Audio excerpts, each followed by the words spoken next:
Royce just looked at his team and was like, I can't fucking do this. This was a slugfest, dude. Ladies and gentlemen, I am pumped up tonight. Welcome to Casual Academy MMA, your deep dive into MMA history, fight by fight. Let's get it on!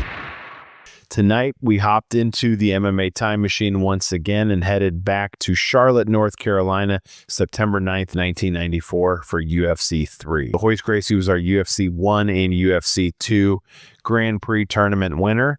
And tonight, we jumped into UFC 3. Dude. The most fun one so far. Yeah, no one promising came out of this. Come on. I like the octagon design, little red line on the out. Red line, yeah. I thought that was cool. They got the GOAT back again, the commentator. Ladies and gentlemen, I am pumped up tonight. Jim Brown too. Yeah, MacGyver. Yeah. Yeah, they got the squad. I mean, fight number one. Meet the proverbial immovable object, Emmanuel Yarborough. Keith Hackney considers his second-degree black belt in American Kenpo Karate to be his proudest achievement. This was a slugfest, dude. Keith Hackney got shoved outside of the ring, came back with a vengeance. He actually made Emmanuel Yarborough tap out. Yeah, one too many. Took him out.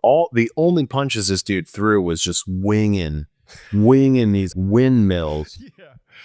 And one of them connected. Like, his punches were coming from behind his back. So it was just a spectacle fight. It was. Our boy Keith Hackney actually broke his hand, so he was not able to continue. So fight number two, we have the returning Ken Shamrock versus Cristophe Leninger, the number 2 judo player in America. Right. And the first thing that happens is him and Ken get into an entanglement, and Ken slams him down and gets right into side control. Yeah. And then from there, the guy was able to pull guard and move around and do some things, but ultimately he just didn't. There was not a deep enough understanding of the ground game for him to survive, and he didn't. And then it was over.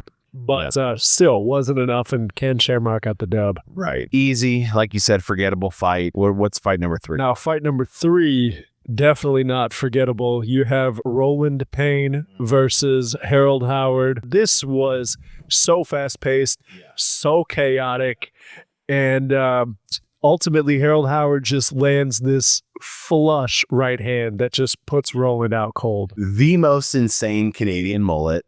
Yeah. He wears a wife beater and gi shorts with one of, his choice of black belt, because he's a black belt in 9 different things. Right. First of all, he got a wicked fucking jab. Oh, yeah, he does. Plus, once it gets to the ground, he kind of sucked on the ground. He got a little exposed, but, his credentials sounded cool. Yes, he's the Canadian Brazilian Jiu-Jitsu champion. Yeah.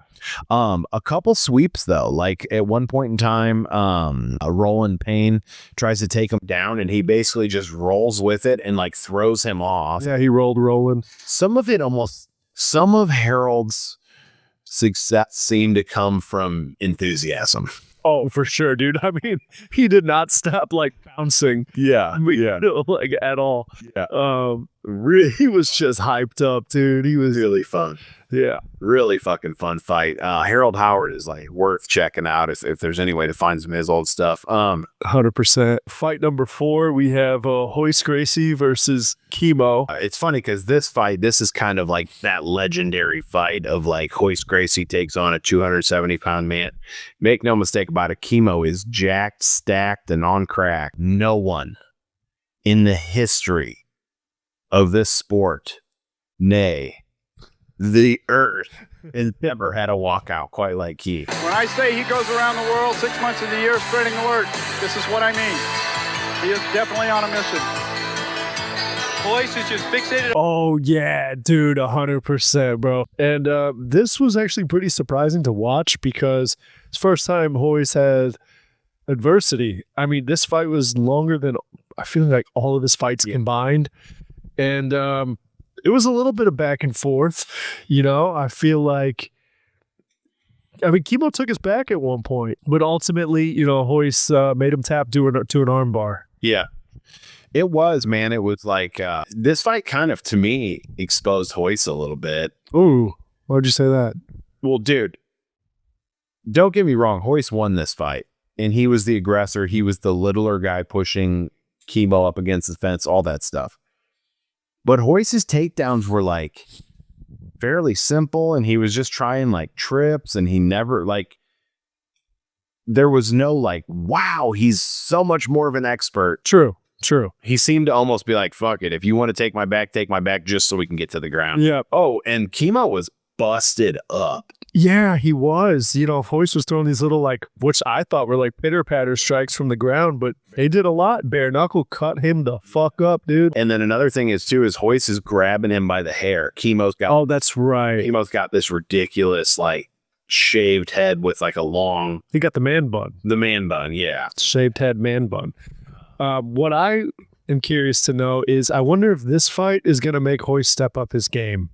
Because after he saw he can't just, like, oblique kick, shoot and grab people's back like he did in any other fight, you know, I wonder if this is going to make him be like, okay, I actually got to, like, you know, get really creative. Yeah. It almost was like Royce would win every street fight against every tough guy in the neighborhood. Yeah. But now that there's 3 years or 3 events of this where people are training, is Royce as effective? And you got to know that he's got to have a target on his back. So people are probably watching film on him and all that shit. Even the announcers were like, this tournament is here to see if anybody can take out a Royce Gracie. Yeah, right. But on to fight number 5, we have Felix Mitchell, who is the late replacement for Keith Hackney. Hello, martial arts fans. I'm Felix Lee Mitchell. I'm here at the UFC 3. Hopefully I get a chance to fight Royce Gracie and win the championship. Versus Ken Shamrock. This one was kind of boring. Ken just kind of made Felix like kind of work and exert himself a little bit until he could find some advantageous position. And Ken ended up sinking in a rear naked choke.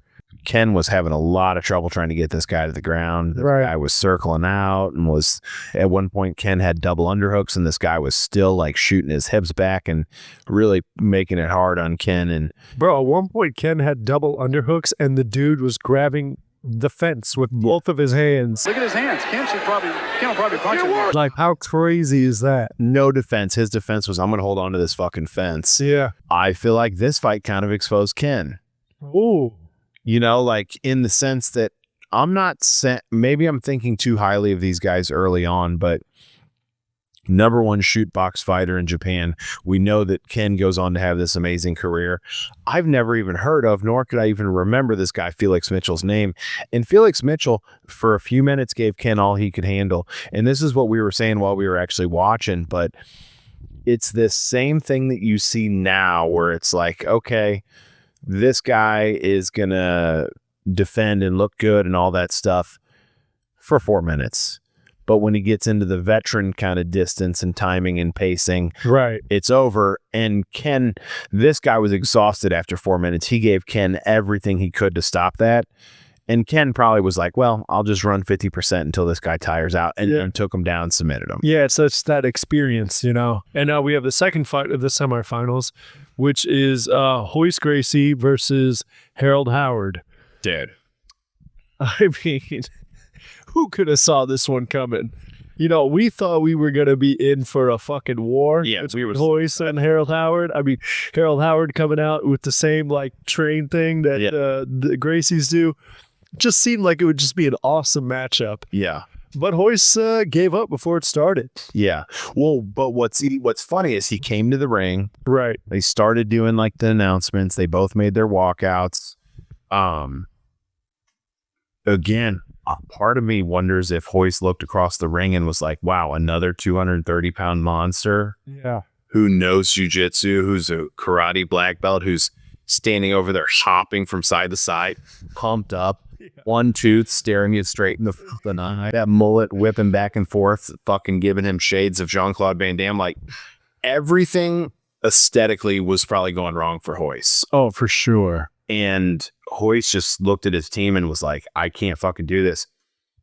My immediate reaction, these guys from the early 90s are supposed to be these tough, barbaric, no-holds-bar guys. And granted, it is bare fist, or, you know, a lot more towels thrown in. For sure. A lot more fights canceled. and just a lot more exhaustion. And I get it. These guys don't have like their strategies and they don't understand a 15-minute pace because theoretically they could fight for an hour. But I'm not really impressed with, especially with what the Gracies talk about. Their whole thing is just fighting and being able to conquer. Like, You tapped out due to exhaustion. And we'll leave it with the fact, I guess. I was really high on Royce Gracie for the last one. And now I think a lot of that plummeted to be like, oh, he was a man of the times. Oh, interesting. We'll see. We'll see. We'll see. For the final, Ken Shamrock actually pulls out. Yeah. Because apparently he hurt his knee, and also he heard that Royce wasn't fighting, so he was like, I don't want to do this either. Yeah. So Harold Wanted revenge on Royce, which he stated. for sure. Yeah. No, for sure. You can tell it was a big motivator. Pretty grim in the interview. Like, Ken is never shy to point out that he lost. I'm Ken Shamrock. I lost in the Ultimate Fighting Championship 1. I'm here in the Ultimate Fighting Championship 3 to redeem my performance. I lost that last one, like, Third best, not the second best. Yeah. And, we thought, okay, Harold Howard, he didn't have to fight Gracie. Who's he going to fight? He fights a late replacement, Steve something. yeah. Steve Jism. Yeah. Jennum. And, we thought this was easy. This is a wash. Harold Howard get this. Man, very unfortunate. Steve gets Harold Howard up in top mount, and Howard tapped. He tapped after like a few strikes. Yeah. I was shocked to see him tap because he seemed... Right? Again, I have to remind myself that these guys, it's not like, oh, there's a career. There's no Dana White who's going to give him a contract. There's no fucking, whatever these Joe Silva who's watching and deciding who's he going to be matched up with next.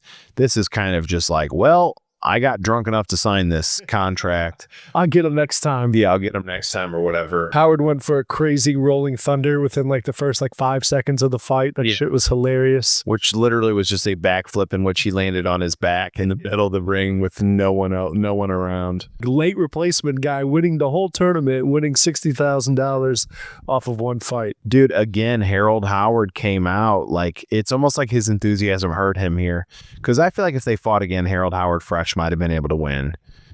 He's got that nice little jab. Yeah. His ground game was just very silly. Like he had like a perfect guillotine. I don't know if it was perfect, but he had a guillotine, but like didn't pull guard to reinforce it. Right. Seemed to have no concept of things, but he still had that wild maniac style that was a lot of fun. Yeah. We would have liked to see him win, but So Steve Jism, our UFC 3 champion. It's Steve Jennum. Steve Jennum, congrats to you, bro. I guess we should stop hating. It might be the future. Couple takeaways. I wonder if Royce and Ken are going to come back stronger after this because they both had subpar performances. I'm very curious on that because there's no way that they're just hanging them up now. You know what I'm saying? A dude like Harold Howard, he embodied that whole like joking. You look at this guy and you're like, he's fucking with us, right? Yeah.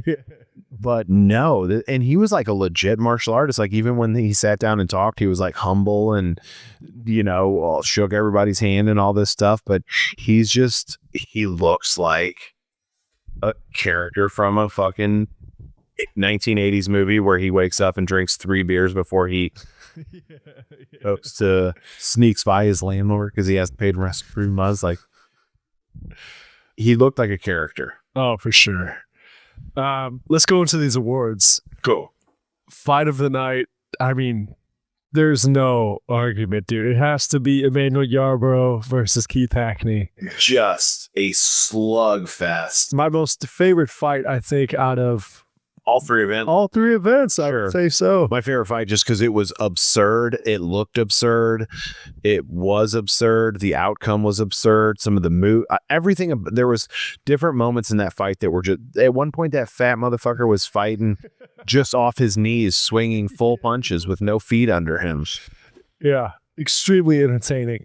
I don't know if I'd put it on like the Slugfest Hall of Fame or the Brutality Hall of Fame, but definitely one of the most fun fights. What do you got for knockout or submission? Definitely got Royce submitting Kimo. Okay, same here. Just because it was, that's a historical thing. It was huge. Kimo was big. I think it's the only like real submit. Oh no, Ken got the rear naked choke. Yeah, which was a good rear naked choke, but that was more just like the guy gave up at a certain point. Yeah, no, I'd definitely give it to Royce again for submission of the night for sure. And then knockout of the night. I mean, it's got to be Harold Howard, dude. What did Harold Howard knock? That annihilating right hand, remember? That sat, who is it? Roland? Sat Roland down. Yeah. Good knockout, too. Oh, yeah. You know what would have been interesting would be, and I think you kind of get the idea of who would win, but like Gerard Jardel. I was thinking that too versus Harold Howard. Look at this matchmaking. Can you imagine that? I think Harold Howard would win that, bro. Yeah. Readable, I guess we won't see, but yeah. But no, that was UFC 3, The American Dream. Yeah. Is what it was billed as. Fun. It was a fun event for sure. Is that a wrap? I think that's a wrap. Cool. So, guys, it's been another episode of Casual Academy. Again, hopping in the time machine, looking at the old fights and seeing what's happening with them. If you guys want to follow along, we are on YouTube. The full podcast videos will be on there. We're also on X, on Instagram, and on TikTok and Facebook at Casual Academy MMA. We'll see you guys next time. Peace.